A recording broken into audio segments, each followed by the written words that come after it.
수업 시작하겠습니다. 반갑습니다. 저는 올해부터 이제 부동산 공법, 매각에 대해서 강의를 하게 된 어준선이라고 합니다. 첫 번째 시간이니까 제 소개를 먼저 드렸고, 그 다음에 첫 번째 시간부터 이번 입문 과정에서는 공법에서 쓰는 주요 용어들을 설명을 드릴까 합니다. 그래서 한 8시간 정도가 주어져 있는데, 공법에서 쓰는 주요 용어들, 이런 것들 조금 생소할 수 있는데, 그런 용어들이 어떠한 의미를 가지고, 그러한 제도들이 어떠한 배경으로 탄생하게 되는지, 이런 것들을 제가 주로 설명을 드릴 겁니다. 자, 일단 첫 번째, 우리가 배우는 부동산 공법이라는 과목인데, 부동산 공법이 어떤 과목인지부터 말씀을 드리겠습니다. 자, 보면은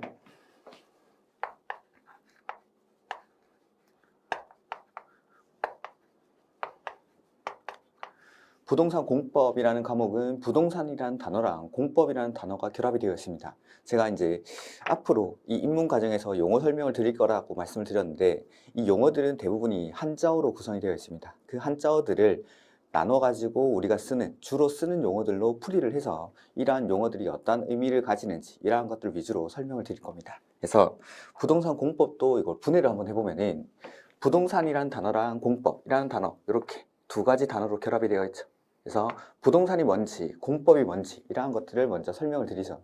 그 다음에 첫 번째로 여기 공법이라는 단어가 나오는데, 이 법이라는 겁니다. 법. 자, 법이라는 단어가 있고, 그 다음에 법률이라는 단어가 있죠.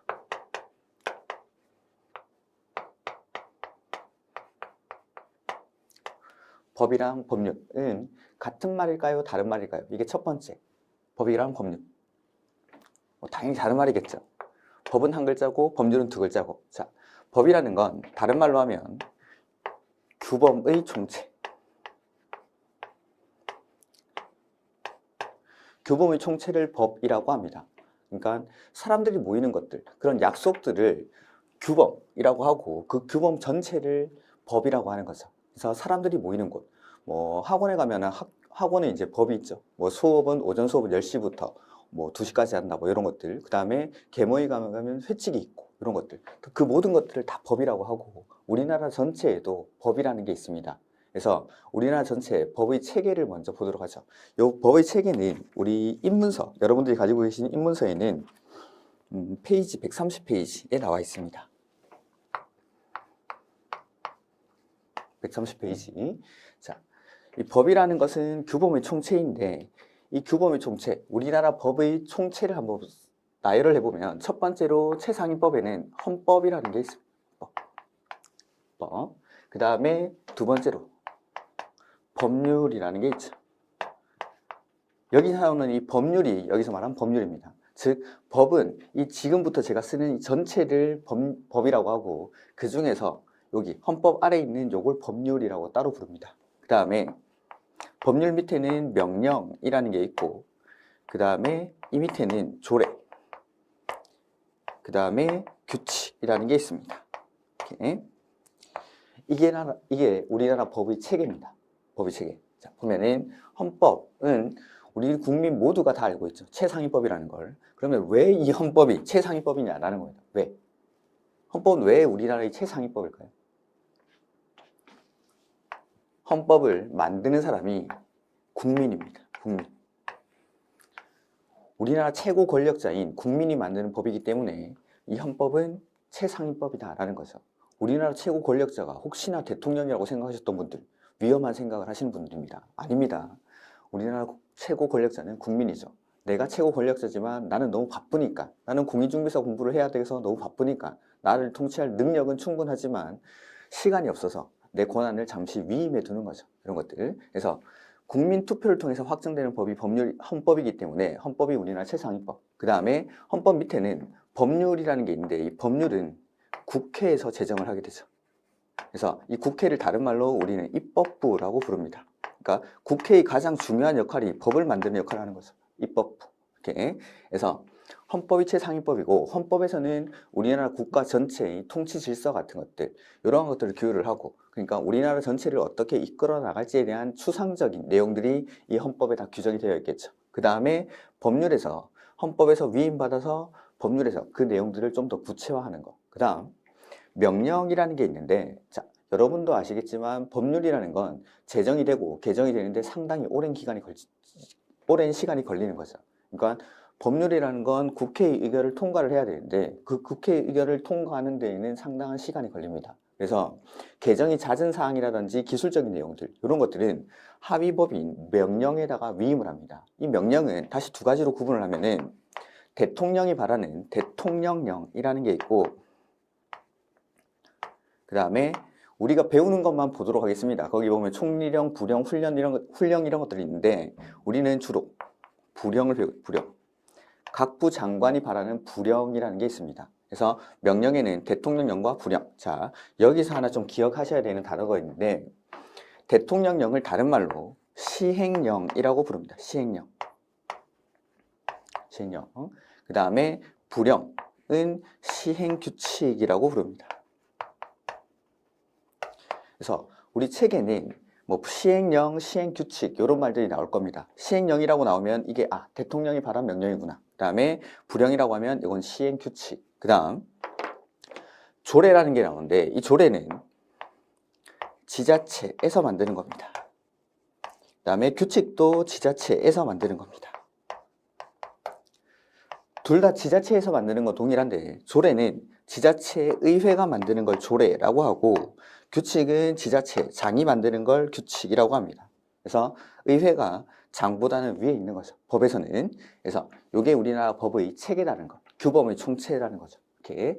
그 다음에 우리가 배우는 건 부동산 공법률이 아니라 공법을 배우게 됩니다. 즉, 자, 부동산에 관한 규범의 총체를 배우게 되는데 그 규범의 총체에는 헌법도 있고 법률도 있고 명령도 있고 조례도 있고 규칙도 있는데 그 중에서 우리 시험 범위가 되는 건 여기 법률이랑 명령에서 나옵니다. 법률이랑 명령에서. 자, 조례랑 규칙은 보시다시피 이 지자체에서 만들게 되죠. 공인중개사 시험은 우리나라 전체의 공인중개사 시험을 치르는 거지 뭐 서울시의 공인중개사, 뭐 경기도의 공인중개사를 뽑는 게 아니기 때문에 각 지자체마다 달라지는 조례나 규칙은 시험에 나올 수가 없습니다. 이렇게. 그래서 요 위쪽으로 법률, 그 다음에 명령에서 시행령, 시행규칙, 뭐 출제 비중으로 따지자면 법률이 약 80% 정도. 그 다음에 시행령과 시행규칙에서 뭐 시행령이 15%, 그 다음에 시행규칙이 5% 정도 출제가 됩니다. 15%, 5%. 그러니까 시행규칙은 거의 출제를 하지 않는데 변별력을 위해서 조금 이제 난이도가 높은 문제를 출제할 때는 시행규칙을 출제하기도 합니다. 그러니까 자, 우리 시험은 절대평가 시험이죠.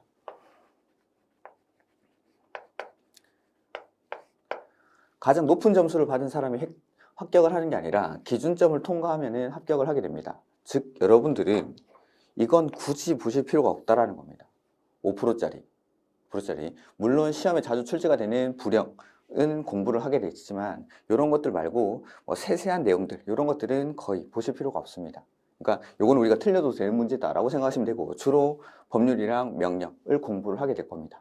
이제 그 다음에 수험생들이 이제 부동산 공법이라는 과목을 가장 어려워합니다. 가장 어려워하는 이유 중에 제일 큰 이유가 양이 많다라는 거죠. 이 양이 어떻게 많은지를 보면 자, 우리나라에는 부동산 공법이라는 단행법은 존재하지 않습니다.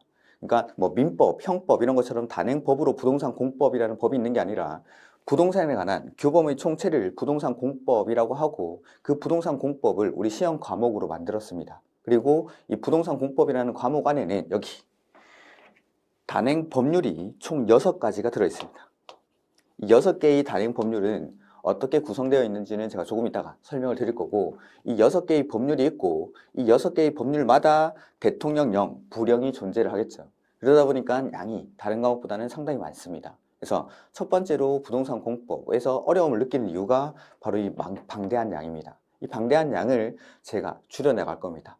이렇게 해서 공부를 해야 될 부분, 해야 되지 않아 보지 않아도 되는 부분 이런 것들을 적절하게 정리를 하시면서 공부를 하셔야지 이걸 다 보려고 하면 뭐 보시다시피 우리가 이제 보는 기본서에는 시행규칙이나 시행령 이런 것들이 다 적혀 있을 겁니다. 그 중에서도 봐야 될 내용이 있고 보지 않아도 되는 내용이 있습니다. 그런 것들을 수업을 통해서 해결해 나갈 겁니다. 그래서 우리가 배우는 부동산 공법이라는 건 부동산에 관한 우리나라에 있는 규범의 총체인데 그 규범 중에서 헌법은 우리가 이제 배우진 않는 거고 법률이랑 명령에 나오는 부동산에 관한 내용을 공부를 하게 됩니다. 그 모든 것들을 다 배우는 것도 아니고 법률 중에서도 6가지 그래서 그 6가지의 법률이 어떻게 구성되어 있는지는 조금 이따가, 그래서 법이라는 게 이런 것이라는 거. 그래서 규범의 총체, 그 중에서도 요 법률이라는 건 국회에서 제정하는 것, 그걸 법률이라고 합니다. 그래서 법과 법률의 차이죠. 법이랑 법률. 그래서 부동산 공법은 이렇게 구성이 되어 있다라는 겁니다. 우리나라 법의 체계죠.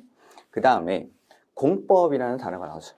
그래서 법이 이제 뭔지 알았으니까 법은 약속들이고 그 중에서 법률이라고 국회에서 만드는 게 있다라는 거고, 공법이라는 게 있습니다. 공법. 자, 공법을 좀 정의하기 위해서는 공법의 반대 개념인 사법이랑 비교를 한번 해보겠습니다. 요거는 우리 책에는 앞쪽에 122페이지에 나오는 내용입니다. 자, 122페이지에 보면은 공법과 사법에 대해서 간략하게 구분이 되어 있는데, 제가 다시 한번 정리를 해보죠. 자, 어떤 개념을 명확하게 하기 위해서는 반대 개념과 비교를 할 때 이 개념이 훨씬 더 명확해지는 경우가 있습니다. 그래서 공법의 반대 개념인 사법과 비교를 하면서 공법이 어떠한 내용인지를 한번 보도록 하죠. 자, 공법이라는 건 한자로 쓰면 이렇게, 이걸 공법이라고 하고, 사법은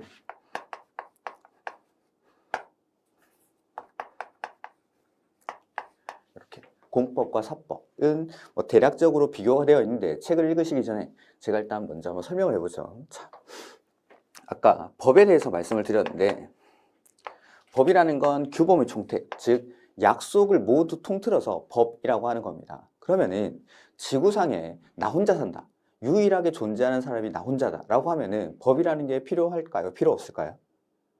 필요 없겠죠. 그래서 혼자 있을 때는 법이라는 게 필요가 없지만, 갑과 을이라는 사람이 사회적 관계를 맺으면서 이 관계 사이에서 약속들을 하게 되는 거죠. 이 약속들을 명확하게 하기 위해서 이걸 법으로 만드는 겁니다. 그러면은 뭐 갑이랑 을 뿐만 아니라 이 사회가 복잡 다양해질수록 이 법이라는 건 점점 늘어날 수밖에 없는 거겠죠. 그래서 법이라는 건 갑과 을, 사람과 사람 사이 관계 안에서 약속을 하게 되고, 그 약속을 이 법이라는 것으로 만드는 건데, 이 사람과 사람 사이 관계가 공법과 사법이 조금 다릅니다. 보면 공법이라는 건 국가 내지는 지자체와 일반 국민 사이의 관계를 규율하는 법이 공법입니다. 물론 행정청 내부를 구속하기도 합니다. 근데 우리가 이제 주로 배우는 것들이 요걸 겁니다. 국가나 지자체와 일반 국민 사이의 관계. 사법은 이 각각 을의 관계가 사인과 사인 사이의 관계를 규율하는 법이 사법이다라는 거. 이게 일단 첫 번째 차이점입니다. 그래서 혼자 있을 때, 세상에 혼자 있을 때에는 법이라는 게 필요가 없지만, 둘 이상의 사람들이 사회적 관계를 맺으면서 그 사이에서 약속을 하게 되는데, 그 약속들을 법으로 제정을 하고, 그 약속을 하는 사람들의 관계가, 공법은 국가 지자체와 국민 사이의 관계를 규율하는 법이라면 사법은 사인과 사인 간의 관계를 규율하는 법이다라는 겁니다. 자, 근데 이것보다 훨씬 더 중요한 건 이 두 사람 사이가 어떠한 지위를 가지느냐라는 겁니다. 그게 두 번째 구별하는 기준. 그래서 자, 보면 공법에서 국가나 지자체와 일반 국민 사이의 관계는, 이 사람들은 상하관계를 가지게 됩니다. 어떤 쪽이 상하관계, 어떤 쪽이 우월한 관계였냐면, 국가나 지자체가 일반 국민보다는 우월한 지위를 가지게 됩니다. 우월한 지위. 근데 사법에서 이 사인과 사인은 대등 내지는 평등한 지위를 가집니다. 대등 내지는 평등. 자, 예를 한번 들어보죠. 갑이라는 사람이 을에게 을의 집을 사겠다라고 매매 계약을 청구를 하는 거죠. 그러면은 이 을이 팔겠다라고 해서 청약과 승낙을 통해서 계약을 체결하게 됩니다. 집을 사고 팔고 하는 관계, 이런 것들. 그러면 갑은 을에게 이 집에 대한 대금을 지급을 해야겠죠. 대금을 지급하게 되고, 을은 이 집에 대한 소유권 이전 등기를 넘겨주게 됩니다. 이러한 관계에서는 각각 을 중에 누가 위에 있다, 누가 밑에 있다 라고 할 수 없고, 이 두 사람은 대등, 평등한 관계를 가지게 되는 거죠. 이게 바로 사법 관계입니다. 사법관계. 그래서 이 사법관계를 규율하는 대표적인 법이 우리가 배우는 민법입니다. 민법이 이 사법관계를 규율하는 가장 대표적인 법이 민법이 됩니다. 그러면 자, 공법은 우월한 지위다라는 게 어떤 관계인지 한번 보죠. 갑이라는 사람은 자신의 토지가 있습니다. 이 토지에 건물을 건축하려고 합니다.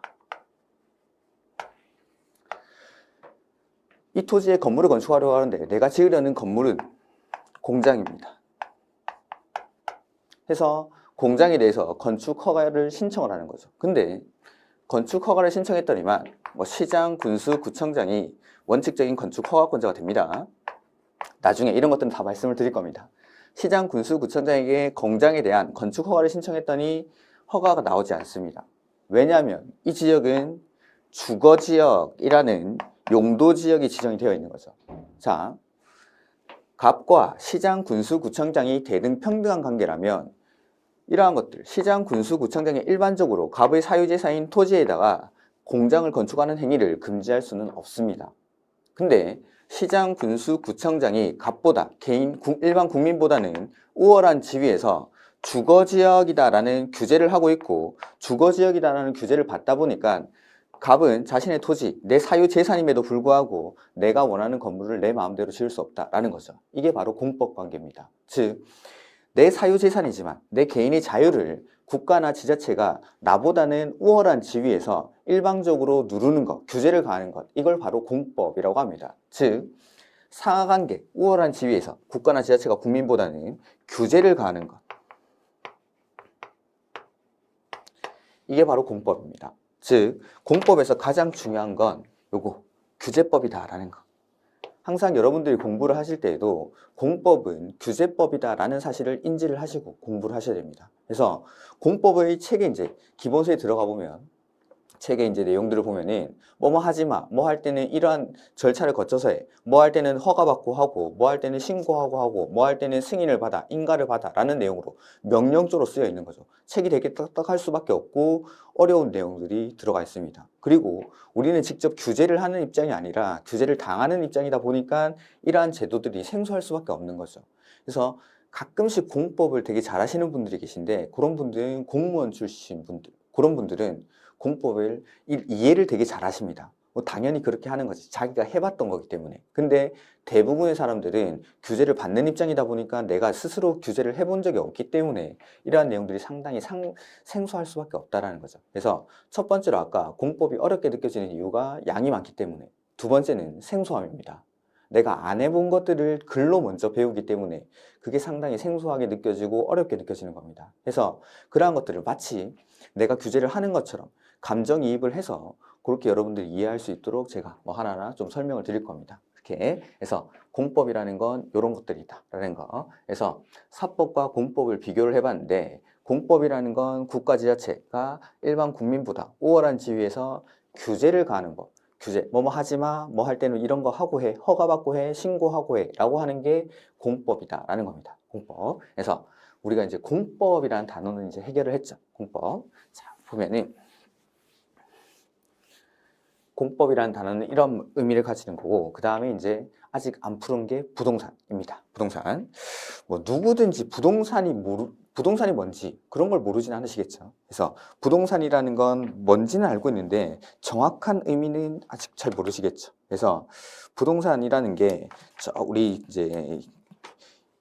입문서에는 뒤쪽에 그림으로 약간 정리가 되어 있는 부분이 있는데 124페이지 보시면은 약간 그림으로 좀 정리가 되어 있는데 그걸 한번 해보죠. 요 부동산은 민법에서 정의를 합니다. 민법에서. 그래서 여러분들이 이제 민법 수업을 듣게 되면은 민법에서 각 조문들을 배울 건데 그 민법 99조 1항에 보면은 부동산이라 함은 토지 및 그 정착물,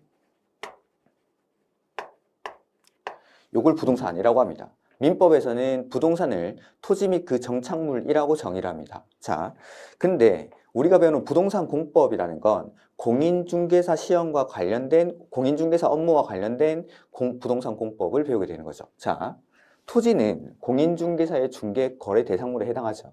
그 다음에 토지에 붙어있는 정착물 중에서 공인중개사 업무와 가장 관련이 깊은 정착물은 어떤 것들일까요? 건물. 그래서 우리는 토지랑 건물에 대해서 배워요. 토지랑 건물. 이걸 뭐 협의의 부동산이라고 부르기도 하죠. 그래서 토지랑 건물. 즉 우리가 배우는 부동산 공법은 아까 6개의 단행 법률이 있다라고 했는데 크게 구분하면은 토지에 관한 공법과 건물에 관한 공법으로 구분이 됩니다. 자, 토지랑 건물 이걸 또 다른 말로 한번 바꿔보면은 토지랑 건물이라는 건 개인의 재산권을 의미합니다. 재산권. 우리는 배우진 않지만 헌법에는 아까 우리나라 전체 통치 질서가 나온다라고 했고 그 다음에 국민으로서 내지는 인간으로서 누릴 수 있는 각종 기본권들을 규정을 하고 있습니다. 헌법에는 그 중에서 헌법 23조에 보면은 재산권이라는 규정이 있습니다. 우리 입문서에도 물론 나와 있습니다. 이 재산권에 관한 것은. 그래서 129페이지에 보시면은 헌법 23조가 거기 박스 안에 맨 밑에 칸에 있습니다. 맨 위에 있는 박스 헌법에. 그래서 헌법 1조에 보면 그 23조 1항에 보면은 모든 국민은 재산권을 보장된다. 그 내용과 한계는 법률로 정한다. 자, 잠깐 상식적으로 말씀드리면은 그 법 조문을 보면 제 몇 조 이렇게 적혀 있죠. 그 다음에 동그라미로 나와 있는데 요걸 항이라고 합니다. 조, 항, 목 이렇게 구성하는데 목은 1항 밑에 가목, 나목, 다목 이렇게 그 다음에 호도 있고 이런 거 있는데 항 밑에 보면은 1호, 2호 이런 게 있고 그 다음에 호 밑에는 또 목이라는 게 있습니다. 이렇게 그래서 이런 내용들 조, 그 다음에 항 이렇게 읽는 겁니다. 동그라미까지만 읽으시면 항까지만 아시면은 크게 무리는 없습니다. 그래서 몇 조, 몇 항이라고 하면 이 동그라미로 쓰여 있는 거 이런 것들을 항이라고 부릅니다. 항. 이렇게 그래서 보면은 거기 재산권에 관한 규정은 여기 요약지 페이지 129페이지에 나와 있는데 한번 읽어보죠. 같이. 23조 1항에 보면은 모든 국민의 재산권은 보장된다. 그 내용과 한계는 법률로 정한다. 라고 되어 있고 2항에 재산권의 행사는 공공복리에 적합하도록 하여야 한다. 그 다음에 3번에 공공필요에 의한 재산권 수용, 사용 또는 제한 및 그에 대한 보상은 법률로서 하되 정당한 보상을 지급하여야 한다. 라고 규정이 되어 있죠. 이게 헌법 23조에 규정되어 있는 재산권에 관한 규정입니다. 재산권. 자, 그러면은 부동산이라는 건 토지나 건물, 즉 다른 말로 하면 재산권인데 공법은 국가나 지자체가 일반 국민보다는 상하관계, 즉 우월한 지위에서 규제를 가한다라는 겁니다. 규제. 그러면은 요걸 이제 쭉 지금 여기 써놓은 걸 쭉 한번 읽어보면은 바로 부동산 공법의 정의가 됩니다. 다시 해서 보면은 토지나 건물, 즉 국민의 재산권에 대해서 공법, 국가나 지자체가 일반 국민보다는 우월한 지위에서 규제를 가한다라는 거. 자, 근데 여기서 하나 생각하셔야 되는 게 23조 1항에 보면은 1항에 모든 국민의 재산권 행사는 보장된다라고 되어 있죠. 그러니까 재산권 행사의 자유를 보장하겠다라는 겁니다. 보장. 자, 재산권 행사의 자유가 보장됨에도 불구하고 아까 갑이라는 사람은 자신의 토지에 공장을 지으려고 할 때 자기 마음대로 할 수가 없었죠. 즉 규제를 받고 있다라는 겁니다. 내 토지, 내 재산권임에도 불구하고 내가 내 재산권을 함부로 쓸 수 없는 이유, 규제를 받기 때문에. 그러면은 분명히 재산권 행사의 자유는 보장된다라고 규정을 했음에도 불구하고 규제를 한다는 건 규제를 할 수 있는 이유가 있어야 됩니다. 왜 규제를 하는지. 왜? 그냥 아무런 근거도 없이 헌법상 보장하고 있는 개인의 재산권을 규제를 하면 안 되겠죠. 그래서 규제를 할 수 있는 이유, 그게 바로 아까 23조 2항에 나와 있던 공공복리라는 겁니다. 공공복리. 그래서 2항에 보면은 재산권의 행사는 공공복리에 적합하도록 해야 한다. 즉 규제를 할 수 있는 근거가 바로 공법 전체를 지배하는 기본 원리인 공공복리라는 거. 공공복리.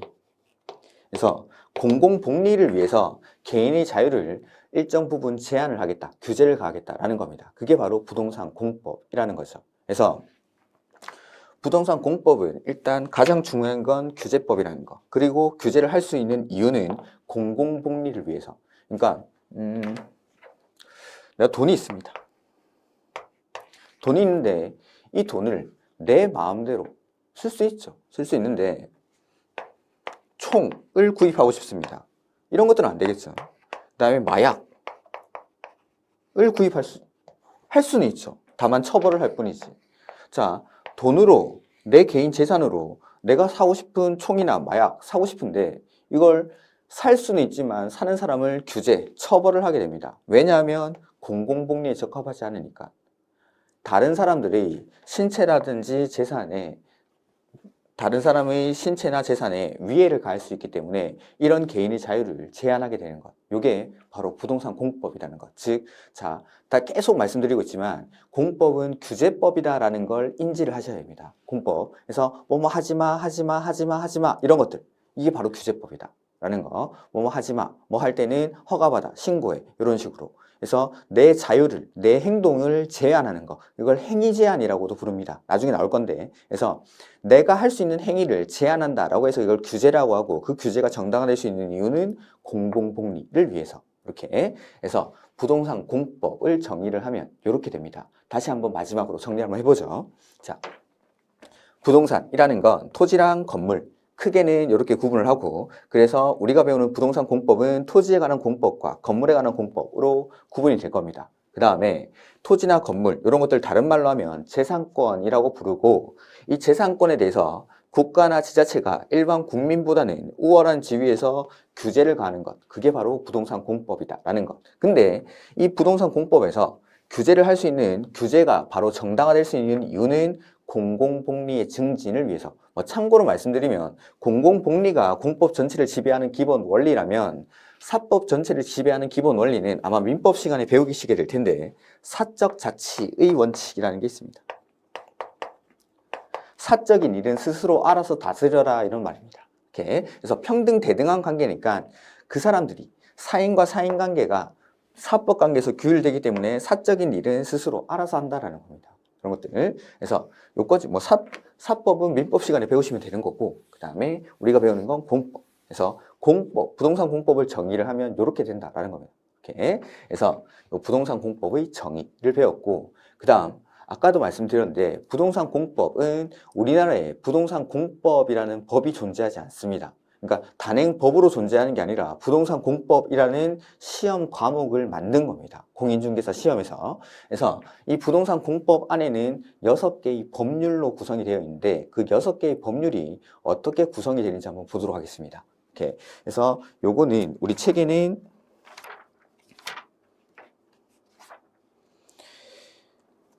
123페이지에 보면은 막 이렇게 도표가 나와 있을 겁니다. 그걸 조금 더 보기 좋게 제가 이쪽에다가 한번 정리를 해보죠. 자, 이걸 조금 지우고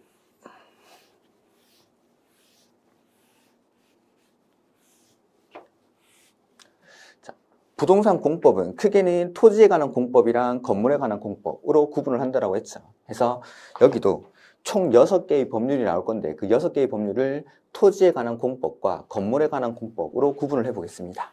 자, 먼저 부동산 공법에서 크게 토지에 관한 공법, 그 다음에 건물에 관한 공법으로 구분을 하고 토지에 관한 공법에서 처음으로 나오는 게 국토의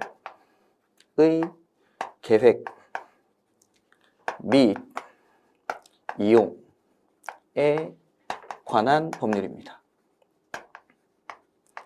법률 명칭만 13글자죠.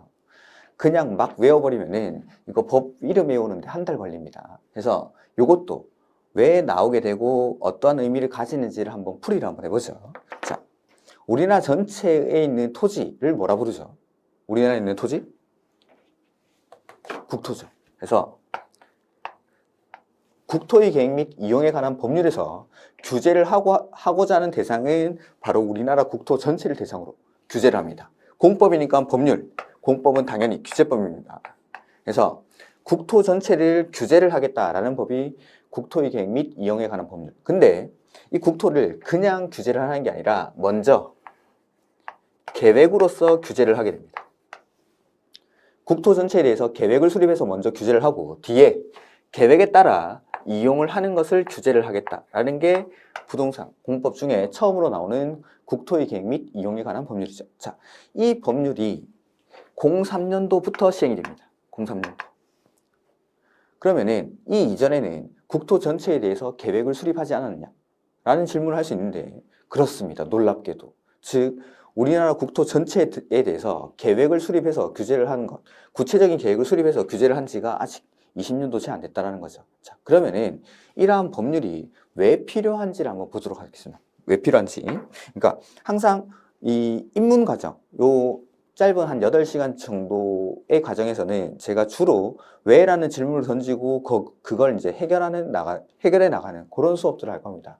왜 하는지, 왜 필요한지, 이러한 제도가 왜 만들어지는지 이런 것들. 그래서 공법을 암기 과목으로 생각하시는 분들이 되게 많은데 암기 과목이었던 적은 한 10년 전? 10년 전 시험에서는 그냥 달달 외워서 시험 이제 들어와가지고 답을 고르는 그런 문제였다라면 최근에는 문제들이 이해를 하지 않으면 풀 수 없는 뭐 여러분 눈에는 보기에는 뭐 이거 다 외워야지 라고 할 수 있지만 그러한 것들이 이해를 바탕으로 암기가 되어야 충분히 문제를 해결할 수 있는 그런 문제들이 출제가 되고 있습니다. 그러니까 높아심의 말씀을 드리는 건데 혹시나 이제 시험을 처음 준비하시는 분들이 아니라 이제 뭐 2번째, 3번째 하시는 분들 그런 분들도 꼭 그 입문 과정이라든지 처음에 하는 과정들 최초로 뭐 11월, 12월 과정이라든지 1, 2월 과정을 반드시 좀 숙지를 해주셔야 됩니다. 거기에서 모든 이해를 위한 설명들을 하게 되고 나중에는 뭐 5월 이후 수업에서는 그때는 이해를 위한 설명을 할 시간이 부족합니다. 공법은 양이 많기 때문에. 그래서 그때는 이해를 위한 설명들을 하지 않다 보니까 그때쯤 뭐 5월, 6월쯤에 들어오셔가지고 이게 무슨 말인지 모르겠다. 시험 직전에 와가지고 어떠한 용어들, 뭐 성장 관리 계획. 이 성장 관리 계획이 무슨 말인지 모르겠다. 이러한 내용의 설명은 성장 관리 계획이라는 말이 어떤 뜻인지 이런 것들은 다 11월, 12월, 1, 2월 달에 이런 것들을 설명하게 됩니다. 그러니까 혹시나 내가 실패를 하시고 다시 듣는다 라고 하시는 분들은 처음에 이해를 위한 설명들을 꼭 좀 들어주시기 바랍니다. 꼭 그런 것들이 반드시 필요하니까. 그래서 이 이해의 시작, 공부를 뭐 암기를 하지 말고 이해를 하라고 하는데 그 이해를 위한 공부, 이해를 하기 위한 게 그 처음 시작이 왜에 대한 대답을 하는 겁니다. 그래서 왜라는 질문을 항상 던지시고 왜 그럴까, 왜 그럴까라는 것을 질문을 던지시고 거기에 대한 해답을 찾아 나가는 과정, 그게 바로 이해의 시작입니다. 이해. 그래서 공법뿐만 아니라 다른 과목들도 막 그냥 무조건 뭐 날짜들 2년, 3개월, 뭐 3년, 10년 이런 숫자들이 엄청나게 나올 겁니다. 그런 숫자들을 외우는 게 시작이 아니라 이런 이해, 왜에 대한 질문에 대해서 답을 하는 것부터 공부의 시작이 되는 겁니다. 이렇게 지금 시작하시는 분들은 충분히 시간적 여유가 있기 때문에 이렇게 공부를 하셔도 됩니다. 나중에는 뭐 암기 위주로 공부를 해야겠지만 처음에는 항상 왜에 대한 질문을 하시고 왜라는 질문을 하시고 거기에 대한 해답을 찾아 나가는 과정으로 그렇게 공부를 하시면은 충분히 이런 것들 이해를 하게 되고 이해를 기본으로 해서 거기에다가 암기를 하게 되면 그 암기를 하는 기간들이 훨씬 더 오래 가게 됩니다. 그래서 꼭 좀 이 용어들 그리고 이 제도들이 왜 만들어지는지에 대한 내용들을 숙지를 하셨으면 좋겠습니다. 그래서 자, 국토의 계획 및 이용에 관한 법률이 03년도에 시행이 된다라고 했는데 이 제도가 이 법률이 왜 만들어지는지를 한번 보도록 하죠. 자, 여기 우리나라 국토가 있습니다. 국토를 이용함에 있어 여러분이 보시기에는 우리나라 국토는 너무나 아름답고 완벽하게 이용이 되고 있다라고 생각하십니까? 아니면 몇 가지 문제가 있다라고 생각하십니까? 아마도 몇 가지 문제가 있겠죠. 그래서 첫 번째 보면은 여기 사람들이 다 삽니다. 국민의 절반 이상이 이제 진짜 절반 이상이 여기 수도권에 모여 살고 있죠. 그 다음에 지금은 이제 인천항이라든지 인천공항이 이제 물류의 허브로 발전을 하면서 그 다음에 중국과의 교류가 활발해지면서 이 동서간의 불균형 문제는 약간 완화가 됐는데 그러니까 예전에는 부산항을 기점으로 그러니까 중국과의 교류가 없을 때에는 공산품들을 생산해서 부산에서 이 부산항을 통해서 외국으로 수출을 하게 되죠. 그러니까 주요 산업들이 서쪽보다는 동쪽에 많이 위치를 하게 됩니다. 뭐 구미의 전자, 대구의 섬유, 포항의 제철, 그 다음에 울산의 석유화학, 그 다음에 자동차, 중화학, 그 다음에 거제의 조선소 이런 것들, 창원 이런 곳에 또 전자산업 이러한 데서 생산한 제품들을 부산으로 옮겨서 여기서 수출을 하게 되죠. 근데 이제 중국과의 교역이 늘어나고 인천항 내지는 인천공항에서 대부분이 이제 요새는 물자를 그 비행기로 실어 나르다 보니까 이쪽에서 많이 이렇게 물량들을 외국으로 수출을 하게 됐죠. 그러면서 이제 공장들이 많이 수도권으로 더 이전을 한 겁니다. 그러면서 수도권 집중화 현상이 훨씬 더 이제 과속화되고 있는 거죠. 이렇게. 그래서 어쨌든 예전에 보면은 수도권 집중화 현상 내지는 동서간의 불균형 이러한 문제가 발생을 하더라는 거죠. 왜냐하면 국토 전체에 대한 구체적인 계획을 수립하지 않고 그냥 개발을 하다 보니까. 이렇게. 그래서 그러한 문제를 개선하기 위해서 안 되겠다. 국토 전체에 대해서 계획을 수립해야겠다라는 문제제기가 있고 그 다음에 그러한 문제를 해결하기 위해서 이 법률을 만들게 됩니다. 자, 국토가 수도권 중심으로 그 다음에 동쪽 중심으로 개발이 되게 되면은 불만을 가지는 사람들은 아마도 이쪽에 있는 사람들이 불만을 가지게 되겠죠. 그래서 이쪽에 있는 사람들이 처음으로 정권을 잡게 되는 시기가 김대중 대통령 때죠. 김대중 대통령 때는 언제 임기가 시작이 됩니까? 98년도. 그 상식적으로 말씀을 드리면 우리나라 대통령 선거 박근혜 대통령 전에, 그냥 문재인 대통령 전에 박근혜 대통령까지는 선거는 2년 7년, 임기는 3년 8년에 시작이 됩니다. 노태우 대통령부터. 그래서 그러다 보니까는 요때 98년도에 집권을 하게 되죠. 요때. 자, 근데 김대중 대통령은 국토의 불균형 문제보다도 훨씬 더 시급하게 해결해야 될 문제가 있습니다. 그때 있었던 게 IMF. 그래서 외환위기를 극복하기 위해서 일단 처음으로 했던 게 경제를 부흥시켜야 합니다. 경제를 부흥시키는 가장 쉬운 방법은 건설 경기를 활성화시키는 겁니다. 그러니까 뭐 예를 들자면 아파트를 짓는 거죠. 그럼 신축 아파트가 늘어나게 되고 신축 아파트에 들어갈 때 여러분들은 쓰던 냉장고 그대로 가지고 갑니까? 아니면 새 냉장고 사서 갑니까? 새 냉장고로 사죠. 저희 동생도 12월 달에 아파트에 입주하는데 뭐 가전제품 거의 한 1,000만 원 넘게 사던데. 아무튼 그러니까 이런 건설 경기가 활성화하게 되면 일자리가 창출이 되고 거기 새 아파트에 입주하는 사람들의 소비가 촉진이 되게 됩니다. 그러면서 경기가 많이 회복이 되게 돼요. 그 다음에 이때 했던 게 두 번째로 했던 게 신용카드 발급을 늘렸습니다. 나중에는 사회적 문제가 야기되기도 했지만 이때 경기를 회복시키는 데는 상당한 도움이 됐던 거죠. 소비를 촉진시키면서. 그래서 이 김대중 대통령이 취임을 했을 때는 훨씬 더 시급한 문제가 있었기 때문에 일단 IMF 위기를 극복을 해야 됐었고 그 다음에 IMF 위기를 극복하고 나서 이 국토 불균형 문제 요걸 해결하고 싶었던 거죠. 그래서 이 법률은 김대중 정부 그 후반기부터 만들어져서 03년도면 대통령이 제가 2년 7년에 선거하고 3년 8년에 임기가 시작된다고 그랬죠. 노무현 대통령이죠. 이때 시행이 되게 됩니다. 이렇게. 그래서 이러한 것들. 그래서 이런 국토 전체의 불균형 문제를 해결하기 위해서 국토 전체에 대해서 계획을 수립하고 그 계획에 따라 뒤에 이용을 하자라는 취지에서 만들어진 게 바로 국토의 계획 및 이용에 관한 법률이다라는 거죠. 그래서 그냥 국토의 계획 및 이용에 관한 법률 이렇게 읽을 때랑 자 국토 전체에 대해서 계획으로서 먼저 규제를 하고 뒤에 이용을 하는 것에 관해서 규제를 하자 이렇게 읽을 때랑은 느낌이 많이 다르시죠. 이런 식으로 이게 어떤 의미를 가지는지 이런 것들을 하나하나 기억을 하시는 게 좋습니다. 이렇게 해서 국토의 계획 및 이용에 관한 법률은 국토 전체를 먼저 계획으로 규제를 한다라는 거. 그 다음에 계획을 수립하고 나서 이용을 한다라고 했는데 요 이용에는 두 가지 적극적 이용이 있고 소극적 이용이 있습니다. 적극적 이용과 소극적 이용. 자, 적극적 이용을 다른 말로 하면은 개발이라고 할 수 있고 그 다음에 소극적 이용을 다른 말로 하면 보전이라고 할 수도 있습니다. 적극적 이용과 소극적 이용. 자, 그래서 뭐 이용, 개발, 보전, 이용, 개발, 보전 이런 것들을 한 단어처럼 쓰기도 하는 거죠. 자, 적극적 이용 측면에 있는 법이 두 가지가 있는데 그 첫 번째가 도시개발법입니다. 그 다음에 두 번째는 도시 및 주거 환경 정비법이라는 법입니다. 그 다음에 소규모 측면, 즉 보전의 측면에 있는 법이 바로 농지법. 자, 보면은 도시개발법이라는 데서는 요 개발이라는 단어가 보이고 그 다음에 도시 및 주거환경 정비법에서는 정비라는 단어가 보이죠.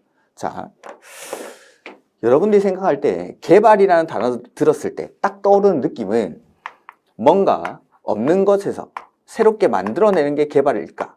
아니면 원래 있는데 이 원래 있는 것이 비실비실하고 뭐 페인트도 벗겨지고 안 좋은 거죠. 원래 있는 것이 좀 허름해졌어. 그걸 예쁘게 고쳐 쓰는 거. 요걸 개발이라고 할까? 라는 겁니다. 자, 개발이라는 건 원래 없다가 새로 만들어내는 걸까요? 아니면 원래 있는데 이걸 예쁘게 고치는 걸까요? 1번이랑 2번 중에 어떤 거죠? 개발은 1번. 원래 없는 거에서 새롭게 만들어내는 거. 그러면은 정비는 1번일까요? 2번일까요? 하나가 1번이었으면 하나는 2번이겠죠? 정비는 2번. 그래서 자, 개발법이라는 건 쉽게 말하면 신도시를 만드는 겁니다. 신도시. 요즘 뭐 정치적으로 많이 관련이 돼가지고 언급하기는 좀 그렇지만 이거는 뭐 어차피 수업에 사는 거니까. 자, 그 대장동이라고 하는 게 이 도시개발법에 의해서 만들어지는 신도시입니다.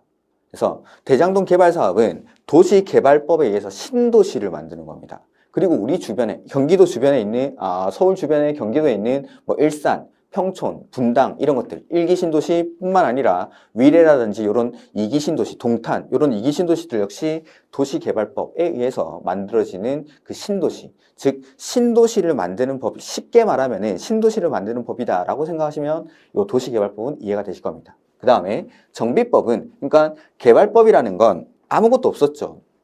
아무것도 없는 곳에서 뭔가 만들어내는 겁니다. 택지를. 즉 혹시 응팔이라는 드라마를 보셨는지 모르겠는데 응팔의 마지막 회를 보면은 그 응답하라 1988을 말하는 거죠.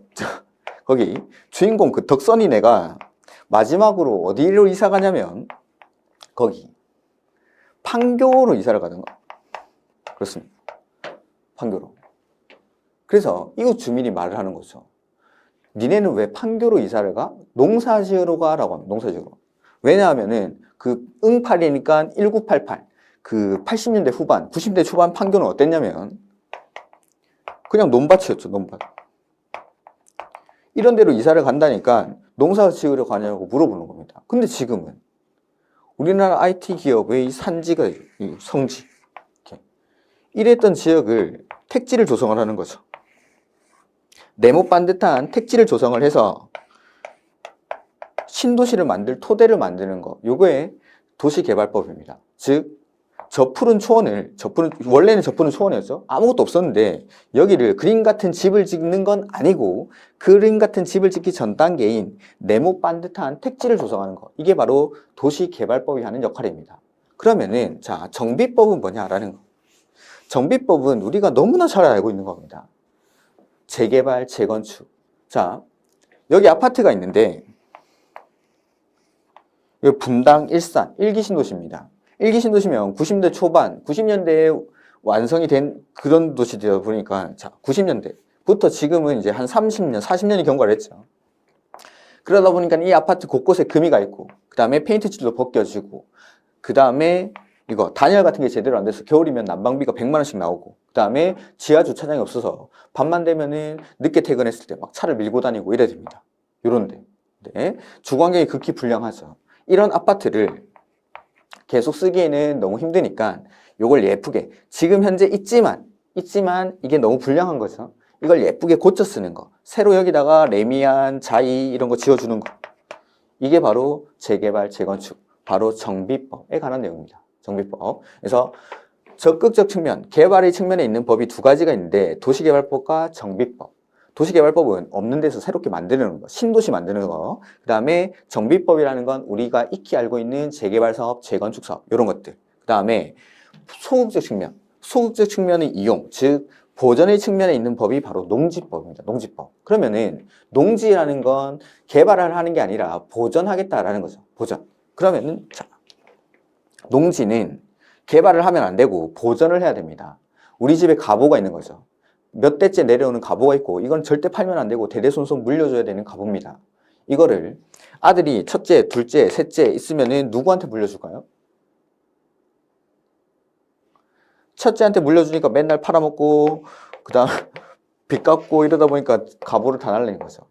이 농지는 보전의 대상이니까 이 농지를 가장 잘 보전할 사람한테만 취득을 할 수 있게 해줍니다. 그걸 우리 헌법상 대원칙인 경자, 유전의 원칙이라고 부르죠.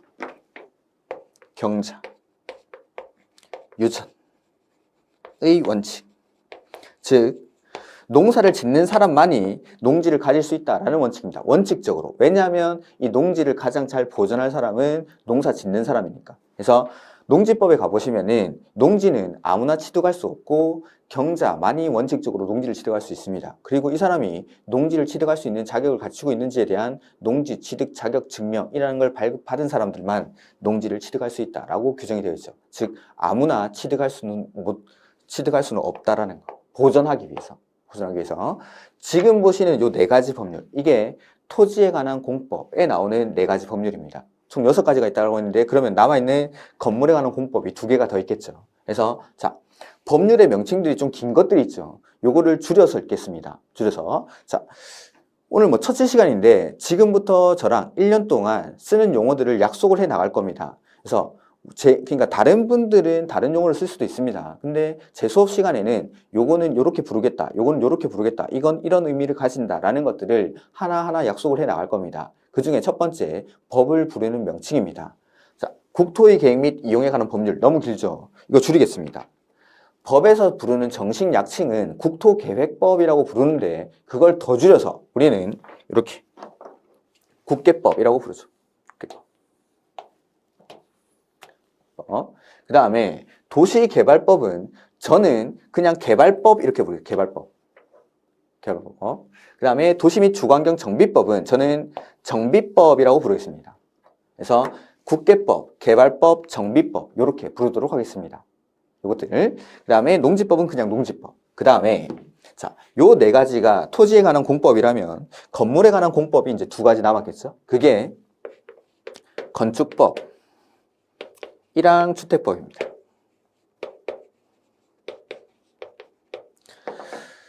건축법과 주택법은 건축법이 일반법이라면 주택법은 특별법적인 역할을 하는 겁니다. 즉 일반적인 건물을 건축한다든지 건물에 관한 각종 규제들은 여기 건축법에서 규율을 합니다.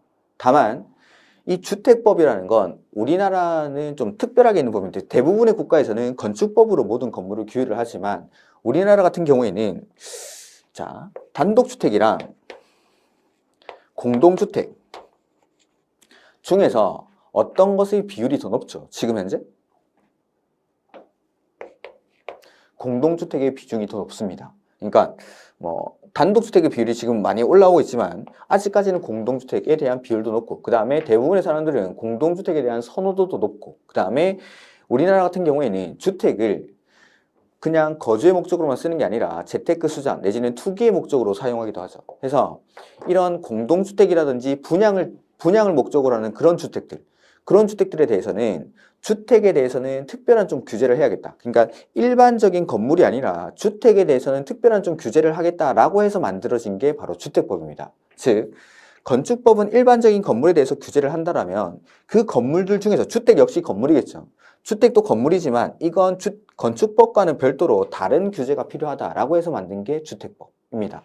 그래서 뭐 구분하는 기준은 아주 단순하게만 정하자고 하면은 건축법은 한 번에 짓는 건물의 개수가 29개 이하일 때, 근데 주택법은 한 번에 짓는 건물의 개수가 30개 이상일 때로 규제를 합니다.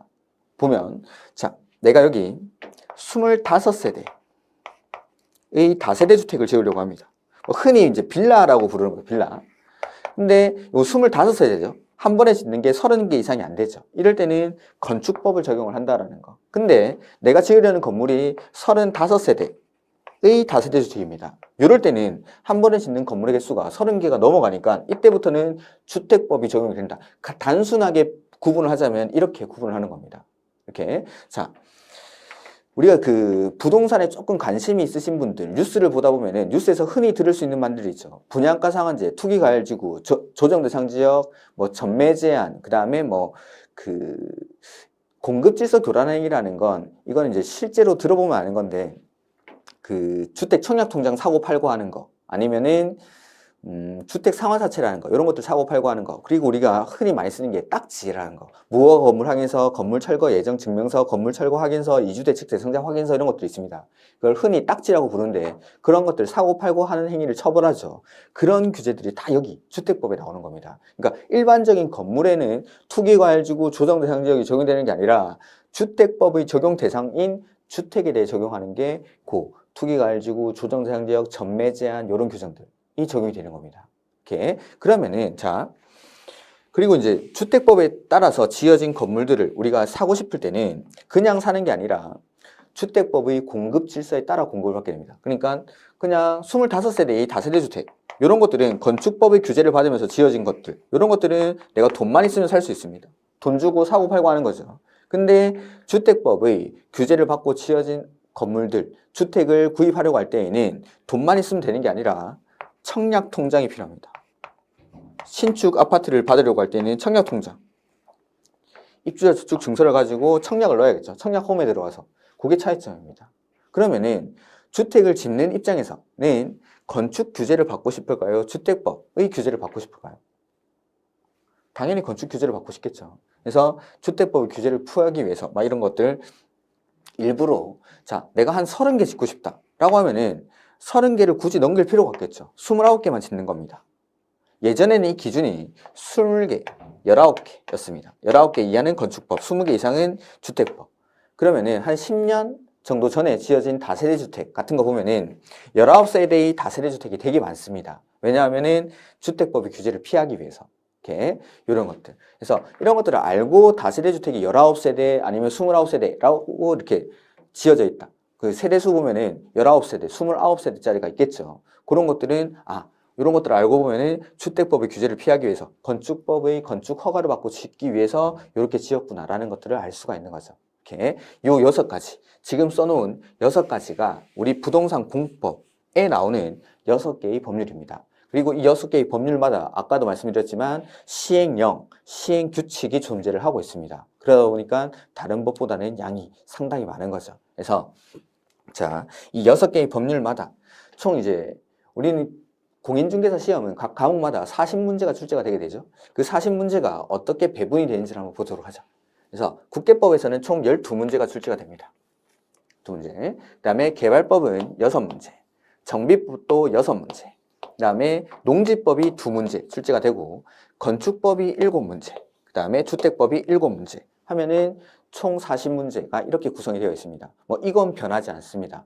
국계법 안에서 12문제가 어떻게 출제가 되고 이런 것들은 바뀌지만 요 각 법률마다 출제가 되는 비중은 이렇게 딱 보기에도 국계법이 가장 중요해 보이죠. 12문제는 출제가 되니까. 그래서 출제 비중으로 따지면 약 30% 정도를 차지하지만 실제 우리가 부동산 공법이라는 과목을 공부를 함에 있어서는 이 국계법은 절대적인 역할을 합니다.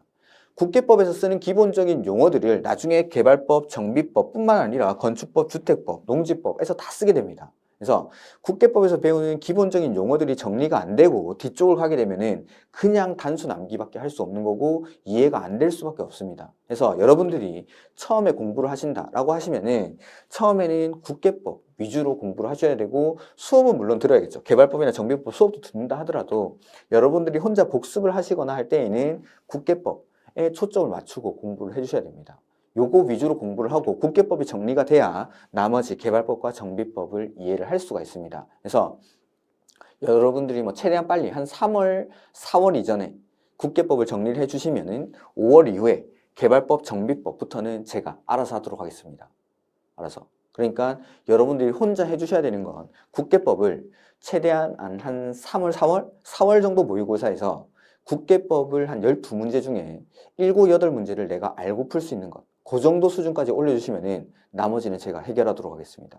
그래서 이렇게 6가지의 법률로 부동산 공법은 구성이 되어 있다라는 거. 그래서 이 부동산 공법은 6개의 법률로 구성이 되어 있는데 이 6개의 법률이 어떠한 관계를 가지는지 이런 것들을 조금 쉬었다가 제가 설명을 한번 드려보도록 하겠습니다.